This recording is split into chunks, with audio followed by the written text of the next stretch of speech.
बच्चों, class 11th English core weekly test आप लोग का हो चुका होगा। आप लोग आंसर मिला सकते हैं। आप लोगों ने कितना सही किया। चैनल पर पहली बार है तो सब्सक्राइब जरूर कर ले। तो सबसे पहला क्वेश्चन आपका आया था, प्रोफेसर गायतोंडे और खान साहब कहाँ उतरे।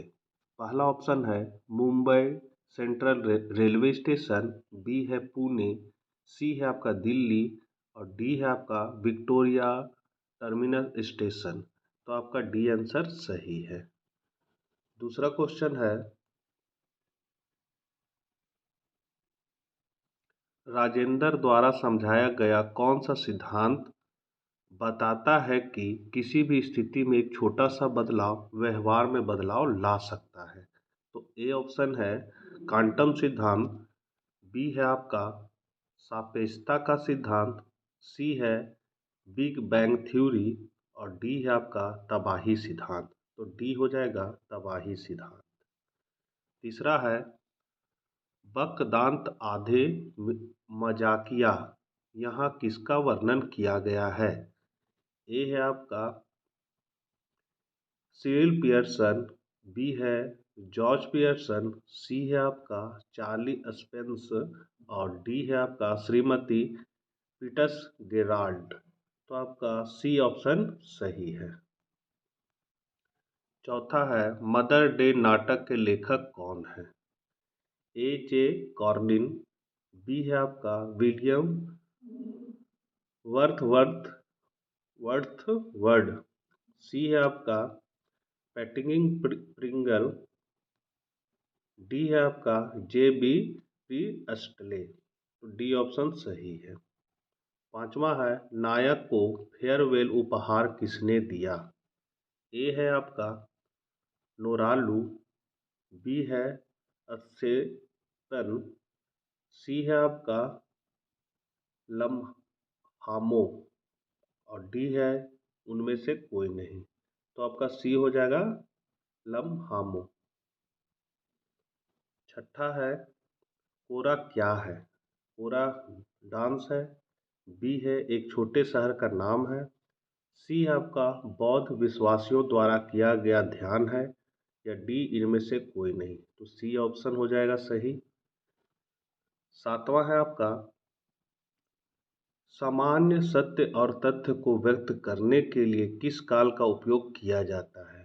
ए है वर्तमान निरंतर तनाव, बी है वर्तमान पूर्ण तनाव, सी है वर्तमान परिपूर्ण निरंतर तनाव और डी है आपका वर्तमान अनिश्चितकालीन तनाव। तो आपका डी ऑप्शन सही है। आठवां है परिषद ने अपना निर्णय लिया। तो यहाँ ए हो जाएगा हैव हेड, हैज और हैविंग। तो आपका सी ऑप्शन सही है। नौवां है नोट्स बनाने का सही तरीका क्या है। तो ए है पूर्ण वाक्यों में लिखे, बी है आपका शीर्षकों और उपशीर्षकों के साथ बिंदुओं में लिखे, सी है अनुच्छेद के रूप में सब कुछ लिखें और डी है आपका कथा रूप में लिखे। तो बी ऑप्शन आपका सही है।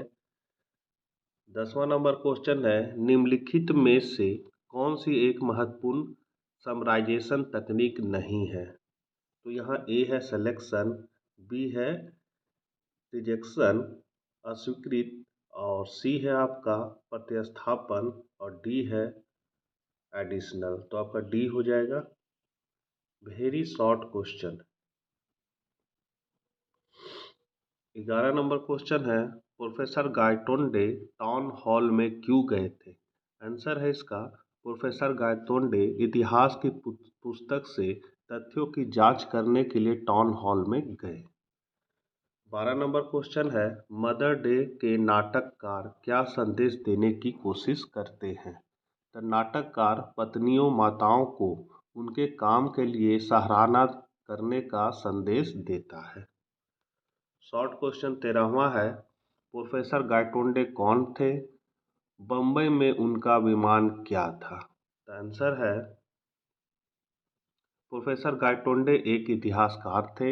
उन्होंने इतिहास पर 5 खंड लिखे थे, लेकिन उनका शोध कार्य अभी भी चल रहा था। वह बम्बई जा रहे थे। उन्होंने एक बड़े पुस्तकालय में जाने की योजना बनाई और वहाँ इतिहास की किताबों से परामर्श किया, ताकि यह पता लगाया जा सके कि वर्तमान स्थिति कैसे निर्धारित की गई थी। 14 नंबर है, श्रीमती पीटर्स गेराल्ड कौन थी? उसने श्रीमती पियर्सन को क्या सलाह दी? आंसर है आपका Shrimati Peters Gerald Shrimati Pearson की पड़ोसी और दोस्त थी। उन्होंने श्रीमती पियर्सन को बताया कि उनका भाग्य किसी भी तरह बदल सकता है। प्रयास और सलाह के साथ स्थिति उसके पक्ष में बदल जाएगी। उसने उसे खुद को घर के मालिक के रूप में दावा करने की सलाह दी। 15 नंबर क्वेश्चन है, सिल्क रोड में कथाकार की यात्रा का उद्देश्य क्या था? उनकी यात्रा का संक्षेप में वर्णन कीजिए।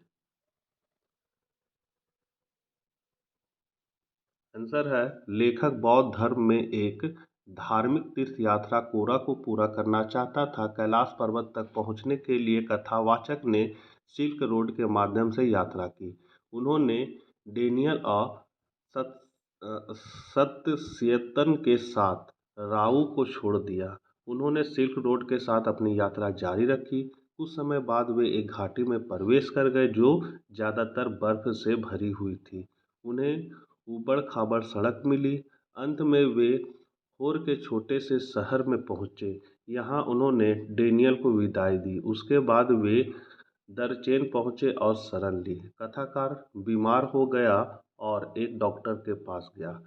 सत्यसेतन ने लेखक को वहीं छोड़ दिया। वहाँ लेखक की मुलाकात नोरबू से हुई, जो कोरा करने के लिए भी वहाँ थे, इसलिए दोनों ने कोरा साथ में करने का फैसला किया। 16 है, नीचे दिए गए गद्यांश को पढ़े और नीचे दिए गए प्रश्नों के उत्तर दें।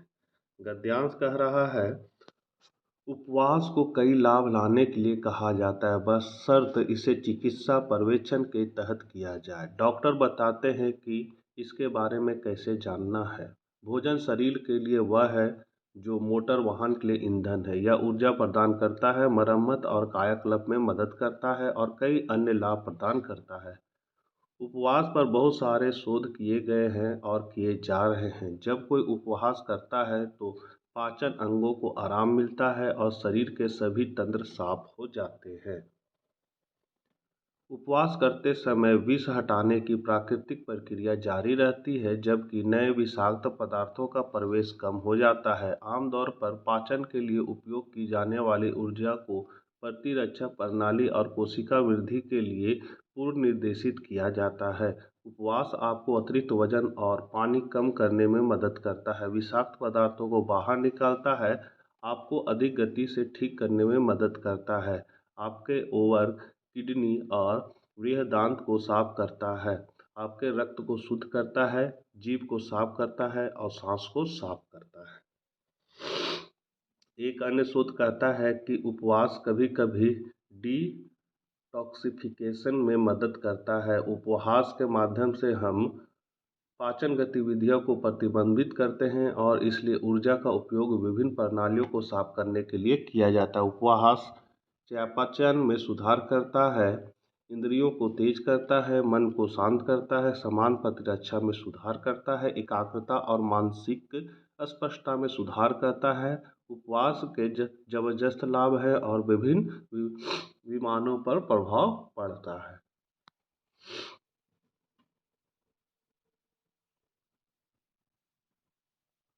मानसिक, भावात्मक, शारीरिक और आध्यात्मिक। विशेष रूप से यह डिटॉक्सिफिकेशन, मरम्मत और कायाकल्प में मदद करता है।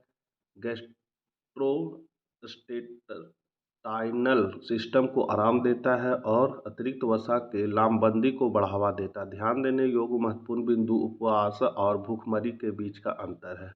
शोध बताते हैं कि उपवास के अन्य लाभ हैं, यह उम्र बढ़ाने की प्रक्रिया को धीमा कर देता है, तनाव प्रतिरोध, इंसुलिन संवेदनशीलता में वृद्धि करता है और जीवन कला बढ़ाता है। दूसरी ओर भूखमरी तब आती है जब शरीर ईंधन के लिए प्रोटीन का उपयोग करना शुरू कर देता है और कुछ मामलों में मृत्यु हो सकती है। यहाँ एक क्वेश्चन कहता है उपरोक्त गद्यांश को पढ़ने के आधार पर शीर्षकों और उपशीर्षकों संक्षेपों आदि का उपयोग करके उस पर एक नोट्स बनाए, एक उपयुक्त शीर्षक जोड़े। तो यहाँ पर आपका शीर्षक है उपवास, नोट्स है पहला लाभ, पहला के अंदर पहला पॉइंट है ऊर्जा प्रदान करना, पहला का दूसरा है मरम्मत कायाकल्प में मदद करता है, तीसरा है पाचन अंगों को आराम मिलता है, चौथा है आपका पूरे शरीर को सफाई, पांचवा नए विषाक्त पदार्थों का प्रवेश कम हो जाता है, छठा है आपका ऊर्जा प्रतिरक्षा प्रणाली और कोशिका वृद्धि के लिए पूर्व निर्देशित, सातवां अतिरिक्त वजन कम करने में मदद करता है और H2O को बढ़ाता है, विषाक्त पदार्थों को बाहर निकालता है, नौवां है अधिक गति से ठीक करने में मदद करता है, दसवां है सफाई करता है, यकृत, फिर है किडनी, कोलन, रक्त, आँखें, टंग्स जीभ, श्वास, ये सफाई करता है। उसके बाद है अदर बेनिफिट में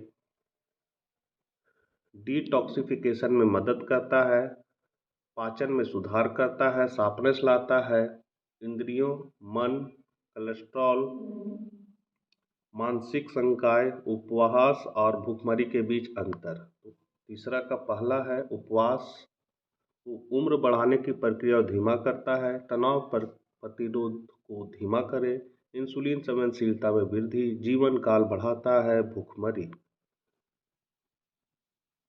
उसके बाद है तब शुरू होता है जब शरीर ईंधन के रूप में प्रोटीन उपयोग करता है। संक्षिप्तीकरण की कुंजी WT वेट, WTO वाटर, यहाँ और बिटवीन एंड,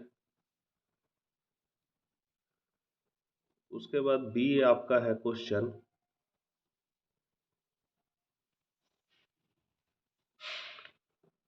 परिच्छेदन का सारांश लिखिए। तो शोध के अनुसार यह शरीर को डिटॉक्सिफाई करता है, विभिन्न प्रणालियों को साफ करता है, पाचन और सामान्य प्रतिरक्षा में सुधार करता है, मानसिक, भावात्मक, शारीरिक और आध्यात्मिक स्तर पर लाभ प्रदान करता है। भूखमरी के लिए उपवास करने की गलती करना गलत है। यदि भूखमरी जारी रहती है तो शरीर यकृत, मांसपेशी और शरीर के प्रोटीन सामग्री से ग्लूकोज का उपभोग करता है, अंततः मृत्यु हो सकती है। तो बच्चों ये थे आपके क्वेश्चन। आशा करते हैं वीडियो आपके लिए उपयोगी होगा। मिलते हैं नेक्स्ट वीडियो के साथ। Bye bye.